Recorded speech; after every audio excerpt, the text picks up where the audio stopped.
So today guys, we're looking at the NZXT H510 Flow unboxing. Let's go.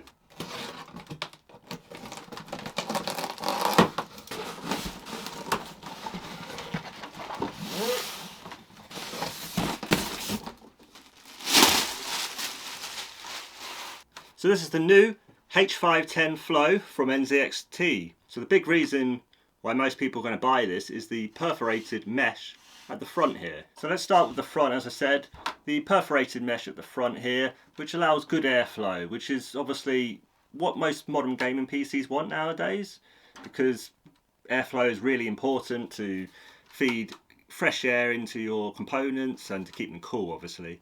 So this is nice because the H510, as we kind of know, has been sort of called a little bit of a hot box and a bit of an oven. So obviously having a front ventilation so air can pass through is a big plus for this case.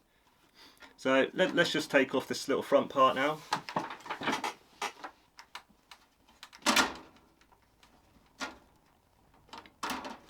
So that comes away fairly comfortably there. Now the front here has mesh inside and it's fairly easy to take apart. So you just sort of pull from there, and it comes apart there. Easy to clean dust filter, which is nice, and it should be relatively easy to put back in.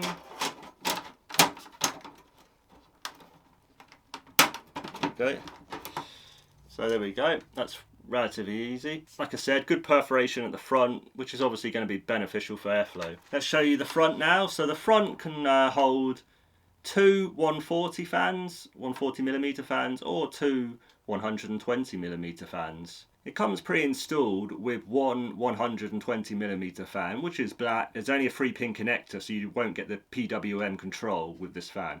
There is also a fan at the rear as well, so it comes with two included black fans, and they're exactly the same fans. So in terms of radiator support at the front, you can fit a 280mm radiator or a 240mm radiator. So that's the front. Let's take off the side panel, the tempered glass side panel. As you can see, it is very tinted. It is very dark, but I don't think that's too bad. The actual thumb screws are a little bit tight. I'm going to have to just loosen them up a little. Now, how does this sort of come apart?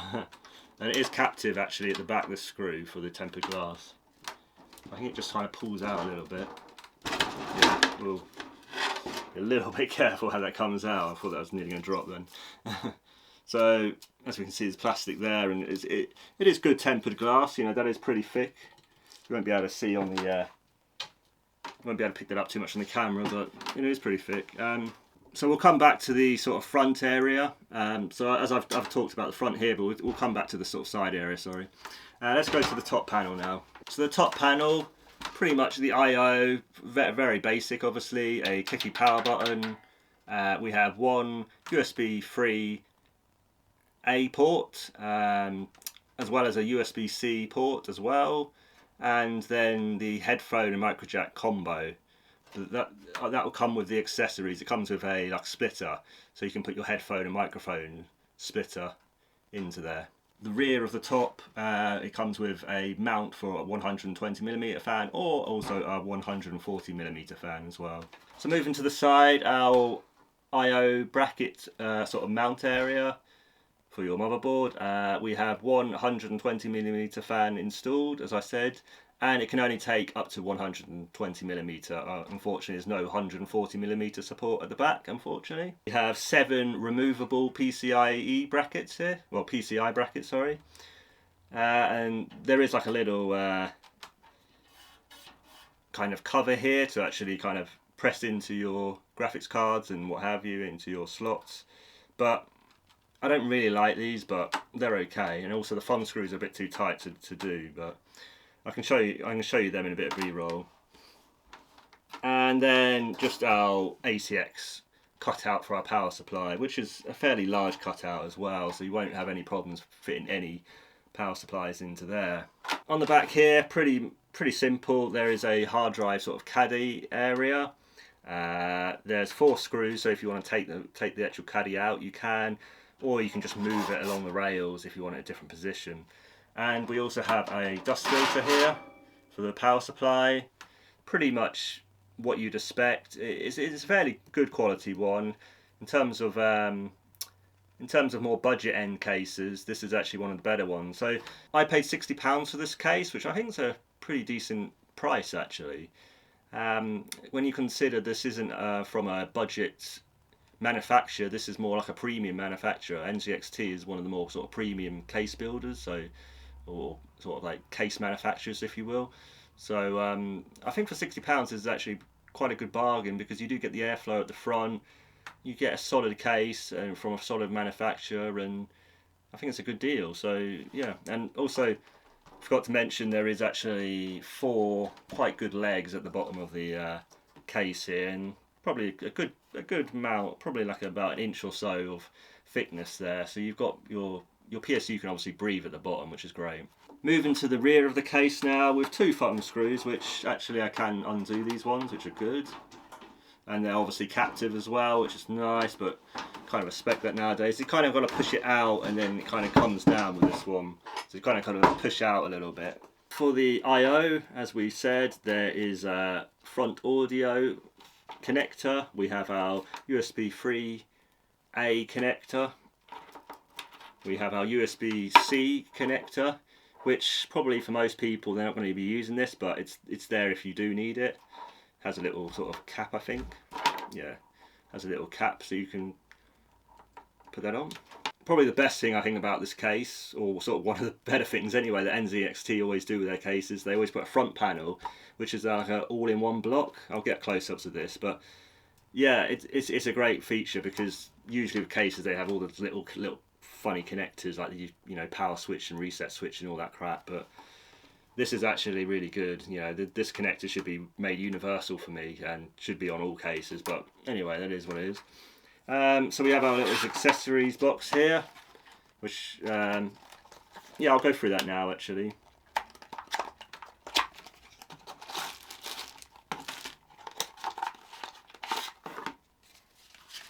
So the instruction manual, which is pretty sort of lengthy, goes all into installation for you there, which is really handy for a first time builder. I'll just put that to the side. So lots of cable ties, which is really nice. We have screws which are individually bagged, which is again really nice. So you've got some fan screws there, what looks like those motherboard screws. I think they might be motherboard screws, those ones. Nice little feature is this little standoff screw, which is so you can actually take the standoffs. You can actually use this to kind of unscrew the standoffs and then screw them back in, which is really nice. Basically just works with a normal Phillips screwdriver, so that's a really nice feature, which I kind of always wanted one of those and just never really got a case which actually has them, so that's nice. And again, more screws, which is all individually bagged, which is a really nice feature. Again, not many case manufacturers actually do that, so that's really nice. We also have like a splitter thing for the front panel if you do have like a different setup, but again, most motherboards now are kind of standard, so I wouldn't think you'd actually need that.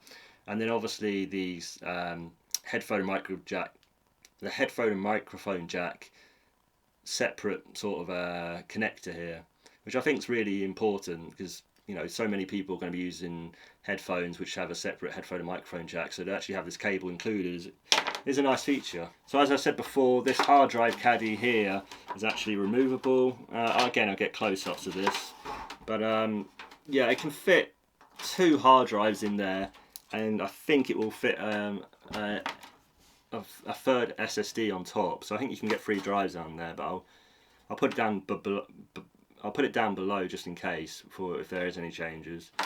We have 2 SSD mounts, or you could actually put 2.5-inch hard drives on here, but I wouldn't recommend that. I'd say 2.5-inch SSDs, which should only go in here. Fairly easy to take apart, I think. Let me just grab my screwdriver. So the screw just comes out there.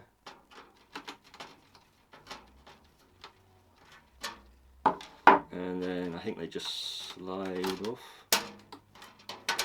Yes. Okay, they just kind of pull away. So then you just put your hard drive on there, put it back into its slot like that, and it actually just clips back in, and then you're simply just going to do the screw back up again. So that's nice. Yeah. Cable management side is actually really good on this case as well, which again is a big feature of NZXT and one of the big sort of selling points I think with this case. Basically you've just got breakaway sort of points, so you've got areas where you can put like your 24-pin connector, which will kind of fit nicely down that way, or any other connectors that you obviously have for your fans and all that sort of stuff. And it comes with 2 cable ties already, sort of Velcro ties if you will, already pre-installed, which is really nice. So there's also runaways up here as well, so your 8-pin CPU connector will go up here, which is nice, and there's plenty of tie down points as well. Well, maybe not quite as much as actually I thought. There's actually 2 here, and there's a few up here as well, which are holding down mainly the I/O panel connectors. There isn't actually as much as I thought there was, but it's still pretty good because you've got the main chamber here for your cables, and it should be perfectly fine. Like I said, there is plenty of room in the PSU area, so I'll put it down below the PSU size, but I think it's 160 millimeters or so. But you do get a lot more in terms of length. But you do get plenty of room before you actually hit into the hard drive cage on this one. Now, obviously, you can't fit any like big radiators at the front or anything like that. It's only 280 millimeters at most, so you can't put any radiators down here. But I think you can actually move the hard drive cage a little bit further forward as well if you really do need that room. But you shouldn't need much room there because there is actually plenty of room there before you hit the hard drive cage. So that's not going to be a problem, I don't think. So I didn't actually say this earlier, but this is an ATX case, so it can take ATX motherboards, but it also can do micro ATX and obviously ITX motherboards too. Now it does have like this little kind of standoff, which is like one of those sort of spacer standoffs where you kind of position your motherboard and then it kind of holds onto it, which is kind of nice. And then obviously you can put in your other screws around here, but you don't actually put in the middle one, which for some people might not like that, but I think for most people that makes their life a little bit easier when installing the motherboard. And if you are installing the motherboard upright, it will obviously be a big help, because otherwise without that little notch it's gonna be difficult. I haven't talked about the cable bar yet, but it is removable. I think for most people it's a bit divisive in terms of what people like, but I think overall most people do like it, and I think it is a nice idea just to kind of hide your cables behind there. I mean, you can actually just remove it and not even have it if you want, but if you don't remove it you are going to have quite a big gap here and quite a big sort of blank area, which isn't great. So I do think you would keep it, but I would say when you're building, take it apart, take the bracket off, do your build, and then put your bracket back on at the end. I'd say is the best thing. And then just from before, I just wanted to show you the actual bracket that comes out at the front here. So that's actually quite nice. So you can put your radiator on here and have it all sort of fitted, and then simply you just slot it back into its position. You obviously have to run all the sort of cable wires and what have you for your fans. And there is actually 2 sort of cutouts for the fans here as well. And there is actually some cutouts here for fans and what have you. So from the cable management point of view, it's actually done quite nicely. Anyway, I'll put that back after when I've done the video. But yeah, that's the NZXT case. Let me just put the front on.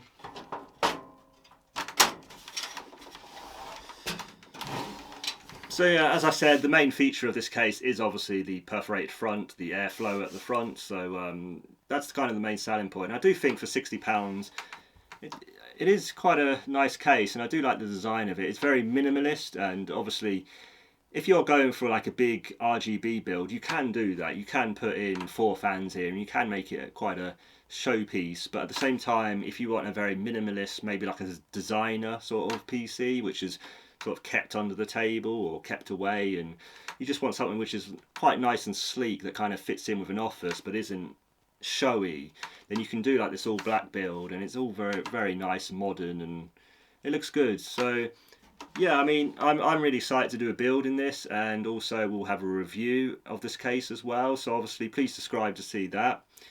I think that's going to wrap this up pretty much. I'll obviously put in some more B-roll and what have you, so you'll be able to see that.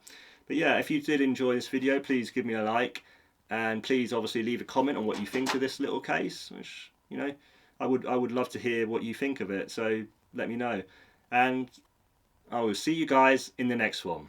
Bye guys.